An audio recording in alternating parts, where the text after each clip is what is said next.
Loneliness begins when you first make Jesus the Lord of your life. Mhm. Growth will require separation.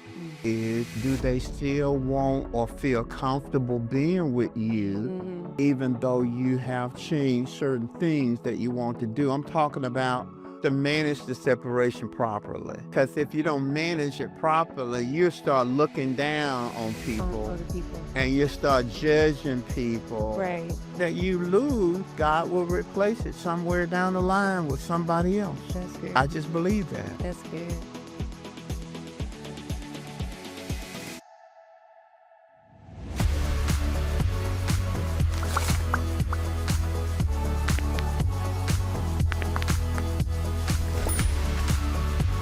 Hello, I'm Mike Moore, and this is the How to Win podcast. These podcasts are based off 2 Corinthians chapter 2, verse 14. It says, "Now thanks be unto God who always causes us to triumph." The How to Win podcast is designed to give you biblical principles on how to win in life. And my daughter Tiffany is the director of How to Win.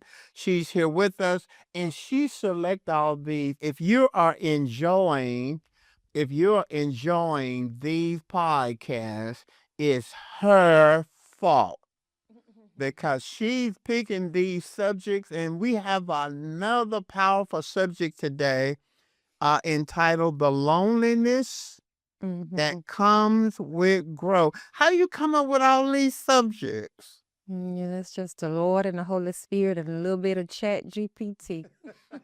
The Lord, the Holy Spirit, and a little chat. Little Chat GPT. Okay, this is good because I want to get in your brain a little bit because when you think about, we talked about in the last thing that God have given you visions, you've been doing good things, and we talked about what was the other one? We talked about God.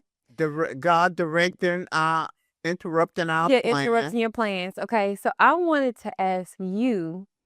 We've heard conversations about how God has given you the wisdom, He gave you the people, and all of that stuff. But when you first started the ministry, I know you had Mama, but did you ever feel like you were lonely as the church was going? Absolutely. Mhm. See, in a sense, I was a pioneer. Mhm. And what I mean by a pioneer, I was a pioneer in a lot of different ways. For example, teaching now, everybody teach. You know, you go on see social media and everybody is teaching. Mhm. It wasn't that way early Yeah. in my formative years. Being a black person from a black culture, Mhm. preaching was the thing. Yeah. And so I didn't found teaching, so I don't want to sound like that. But in my sphere, people preached. The Mhm. ministers preached. Mhm. There, the only time you would get some teaching would be in the Sunday school, what we Mhm. call Sunday school, which was like a small group Bible study Mhm. that met on Sundays. And so when I came along, I couldn't preach. I mean, I didn't have no hoop. Mhm. In black culture, we call it hooping. I didn't have none of that. I tried, but I didn't have it. So I just talked. I just taught. And so it Mhm. was kind of a different thing. And then when we started the church, I didn't know anyone who had started a church. Yeah. I didn't know you could do that. It was not my intent to start a church. Yeah.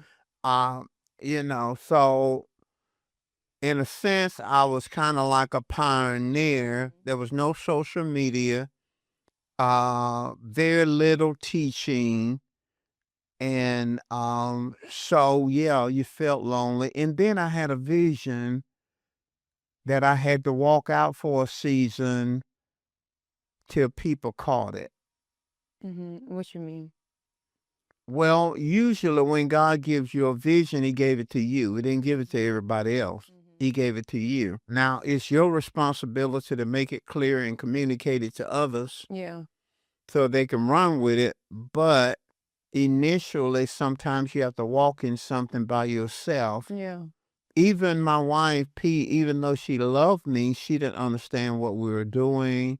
My mother didn't understand what we were doing. Mhm. It was not a denominational church that we were starting. And so, since we were a denomination, people initially said, well, you're a cult. Because if you're not Baptist or Presbyterian or Methodist or whatever, then you have to be a cult because it's not traditional. And so, yeah, I felt very lonely. Well, let's flip it to you. Well, let me ask you, because we got to stay here for a second, because I got questions about this. He talked about being a pioneer, and a lot of times when people think about starting something new or being the first to do something, it can always seem like glitz and glamour, and it can seem super exciting. And I feel like in some cases of yours, it was exciting. But talk about the area of loneliness when it comes to relationships, because it seems to me that sometimes when you are a pioneer or when you're developing something or you're doing something new, you have people who are going to speak negative about what it is that God calls you to do. And so sometimes you could, uh, not that you don't trust people, but you can be leery of like the intentions of people. How did your relationships with people change, or how did you cope with your feelings of everything that was going on? Because I'm pretty sure you had moments where you were fearful or moments where you felt um, discouraged. How did your relationships evolve, or how did you navigate those relationships during those times? Well, to be honest with you, oh, let me say this because there are people listening. When I say a pioneer, I mean in my context, Yeah, because there were other ministers starting out too yeah, in the same city, and our churches were close to around the same age, but I didn't know them. yeah. I didn't know what they were doing. I was just in my little world. And so I never had a lot of close relationships with ministers Mhm. because see, think about it, I'm young. Yeah. When I was growing up, who connects with a minister? I didn't think about being close to my pastor or nothing like that, Mm, although he loved me. mhm. And when I got called to ministry, he embraced me and stuff like that. But I didn't have people that I was close to spend a lot of time with people that was ministers. Is that something that you kind of regret? And I don't even know if the regret is the word, but is that something you kind of wish you would have had? Oh, I wish I'd have had mentors, Mhm. but one of my mentors was my Sunday school teacher. Mm, Another mentor that I had was my aunt, my mhm, god aunt. Um, I wish I'd have had mentors mm. in my life, especially in my early part of my life. Dr. Fred Price became my spiritual father, but he was in California. I'm broke. I can't get I can't get to How California. you say it like that? I'm broke. I'm broke. I can't get there. I can't get there. So tapes and books, Yeah. no social media. Mm, Now people can go on Facebook, go on Instagram, they can go on YouTube and find all kinds of information. There was no social media. So I was like, I know I'm called. I don't know what I'm doing. You know what I mean? I don't have anybody personally to talk to about this because this is different. How do you think that having a mentor would have impacted your life during that I time? think it would have helped me navigate through some of the loneliness. Mhm. I think it would have helped me to navigate through some of the questions that I had. Mhm. I think I would have made less mistakes than I made, Mhm. but I didn't have nobody to talk to about it. And see, like, it's not traditional. Okay, this is Yeah. not a Baptist church, Presbyterian church. I was raised up in the Presbyterian church and the Baptist church. It's not that, Yeah. and I don't know what this is. Mhm. To be honest with you, all I know God has called me. I didn't even intend to start a church in my house. To be honest with you, Yeah. I started a Bible study because somebody asked me to. I left the first church that I pastored, and I thought a church was going to open up, and then they were going to ask me to be the pastor. I didn't start no church. In fact, I didn't know you could do that. So Yeah. who does that? Mhm. It just was organic. It just happened like that, and it just so Okay. so I'm very lonely, very lonely. And then Pete, we young now. See, we ain't been married that long, so Mhm. so we don't have equity in our marriage. Pete don't know what's going on. Yeah. I'm trying to figure out. I don't know about this thing that God is asking me to do. So it's very confusing, very lonely. Some things I could talk to her about. Some things I couldn't talk to her about because she was trying to find her way, and Mhm. I don't know, these people in my house, and they talk about they starting this church, and Yeah. she just didn't want people in a refrigerator. Yeah.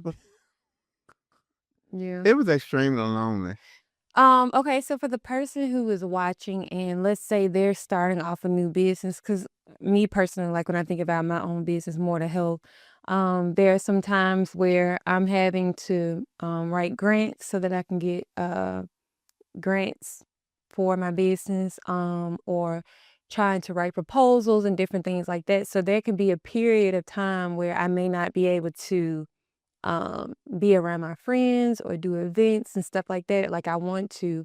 How can a person differentiate between isolation versus making something isolation versus separation, right? Uh, Like there's a period where you have to separate because you need to grow your business, for you need to spend time with God to hear what he's saying to you.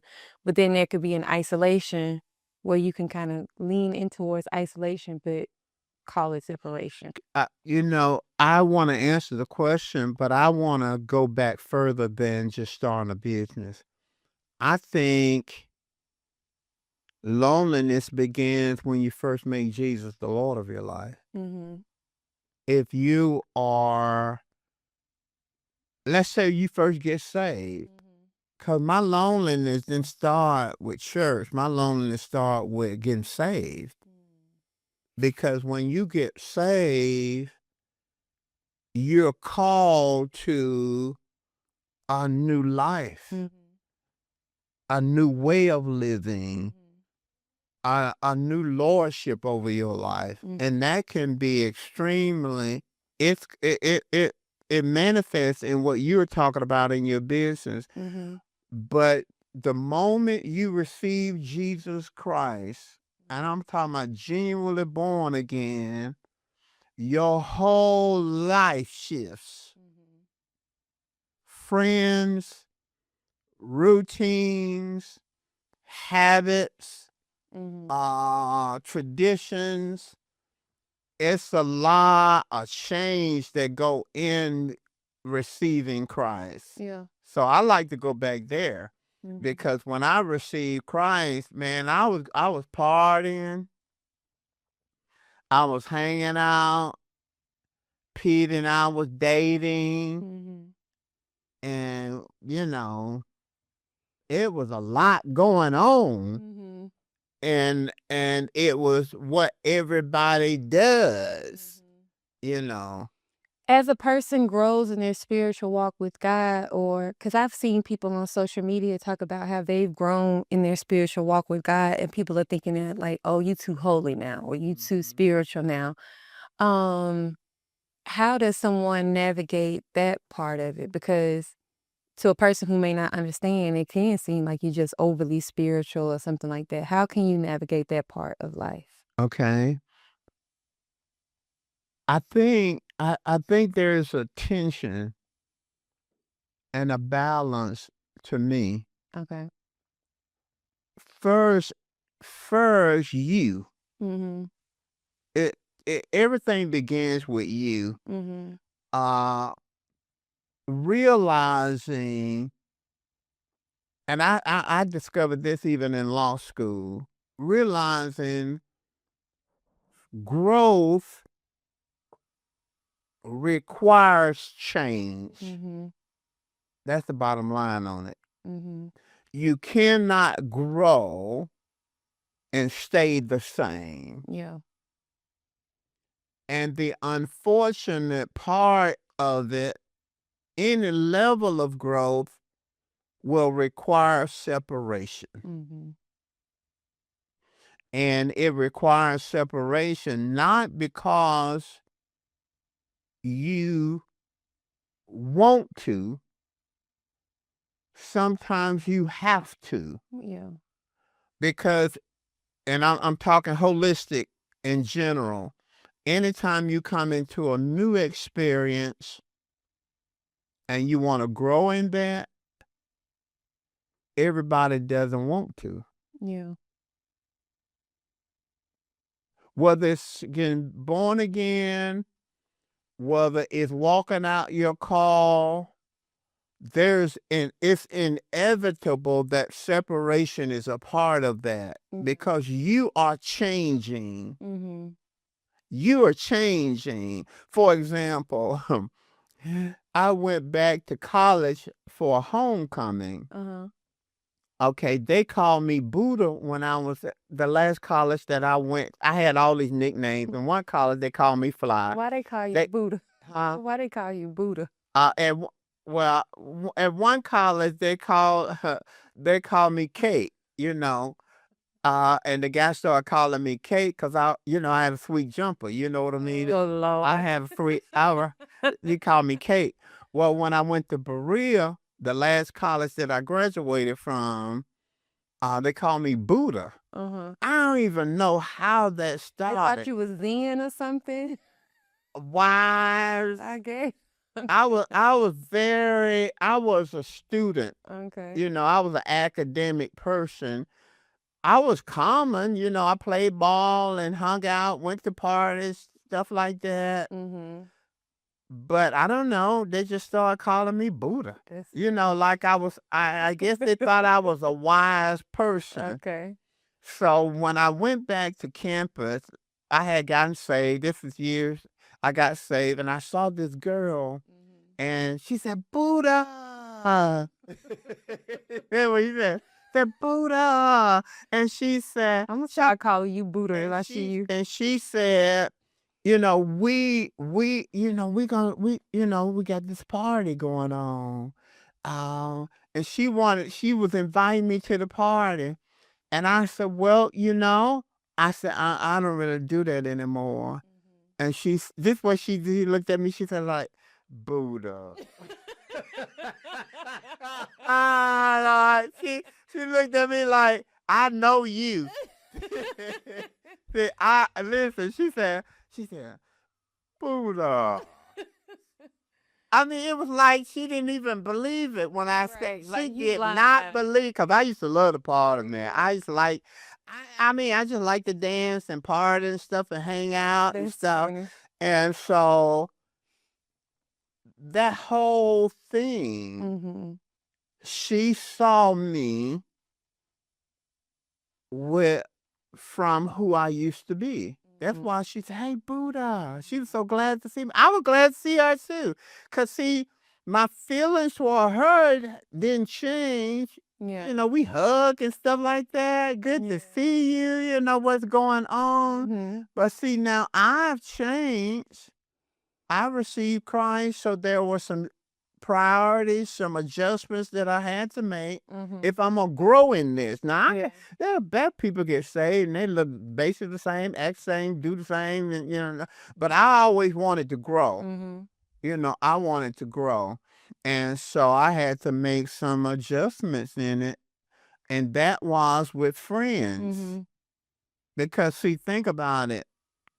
I had a partner. That's all we did. We just go to parties, drive around looking for girls, Yeah. go to parties all the time. Mhm. Now all of a sudden I'm saved, Mhm. so I'm not doing that anymore. So, and I didn't know how to navigate that space. I really didn't know how to navigate that space, and that's why I'm glad we talking about it because growth is inevitable. When I got called to ministry in law school, it was like Mhm. I can't go. I can't keep going. Yeah. And I had a professor. He was saying you could do both of them. You can be an attorney, and he didn't want me to drop out of school. And I said, but I can't. I knew that if I'm gonna grow in this, I didn't know what the ministry was, but I said if I'm gonna grow, I gotta focus on it. Yeah. So it requires some change.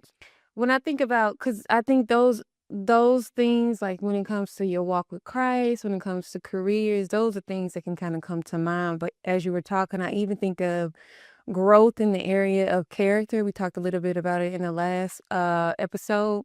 So I can even think about people who, cause I've seen this one time where a person, she was like, "Yeah, I ain't really trying to do that gossiping thing," be talking about people, and people kinda judged her for not being cool enough to wanna talk about other people, so I feel like that was a season for her to be feeling lonely, or even just changing how you, um, do your quiet time with God, or how you watch certain movies, or go to certain events, and I think a lot of times those things, the common little things, can be isolated for a lot It of can be people. very lonely. And how can a person navigate those areas? Because, some people, like, you've had a conviction when God told you to do something, but just because it's your conviction doesn't mean it's everybody's conviction, right?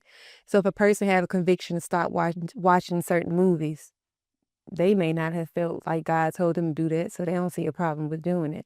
How does a person navigate, okay, well, this is something God told me. I'm not gonna judge you for doing it in the Okay. same sense too. Well, let's look at the quality of the relationship. Let's say you have a real close relationship with a person that's not saved, Mhm. and y'all used to do certain things together. Right. Well, that's gonna change. Yeah. Now the issue is, do they still want or feel comfortable being with you, Mhm. even though you have changed certain things that you want to do? I'm talking about their side of it, because Yeah. I didn't do some things right on my side, and I'll talk about that in a moment. Mhm.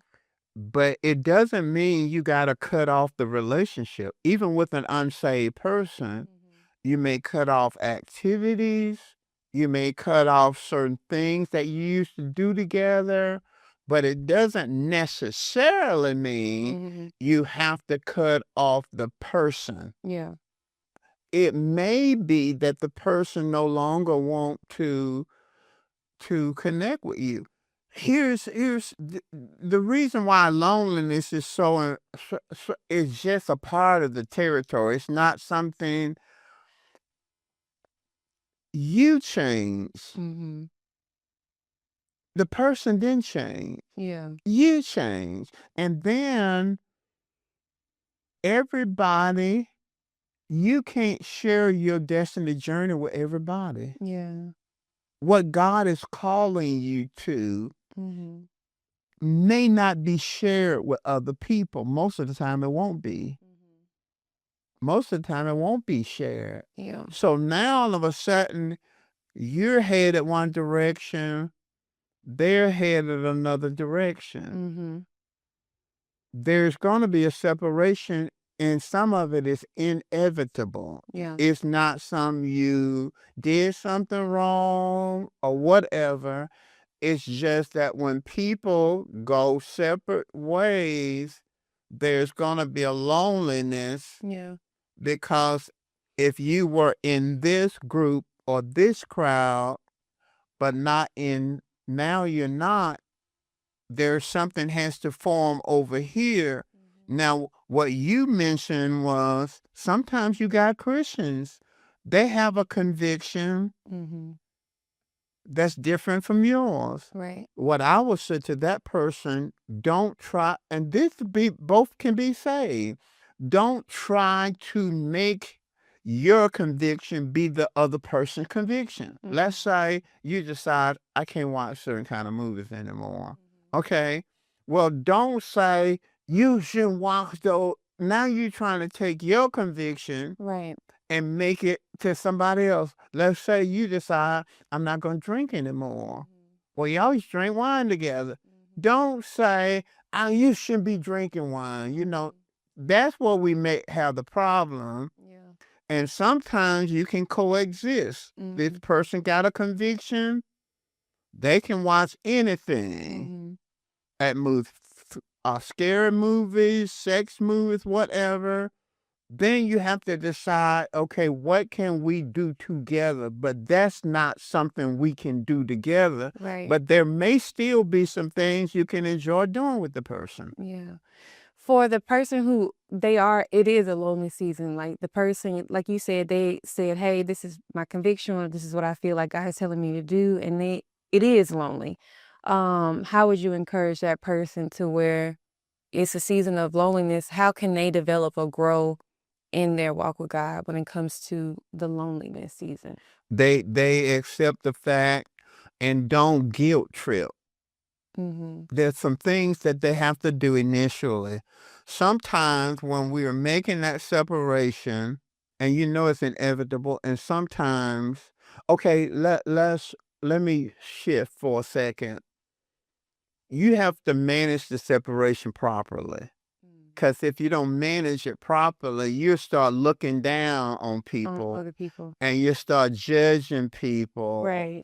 And now you Because you see that often. you cease to be light because now you done found Christ, you done got saved, you done got filled with the Spirit, you in the Word now, you know what I mean? And if you're not careful, you'll start pushing people down and judging people. The Bible communicates that the publicans and the tax collectors and the publicans and sinners were attracted to Jesus, Yeah. which tells us he wasn't judging them. Yeah. He wasn't saying, y'all need to stop doing all that stuff. He didn't do that. He valued them even though they hadn't changed. He loved them even though he had not changed. So you have to manage it. Don't start looking down or throwing your convictions on people and judging people. But there's going to be some loneliness there, and you embrace it. You don't feel guilty about it.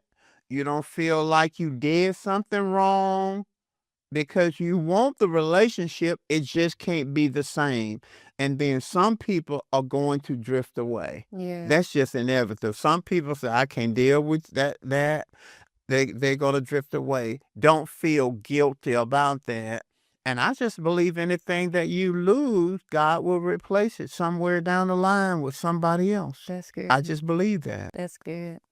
This wasn't going to be a long conversation, a long topic, but I did think that this was something that would be important for us to talk about because I do see where people sometimes feel isolated because they're choosing to grow in their life. So And it's inevitable.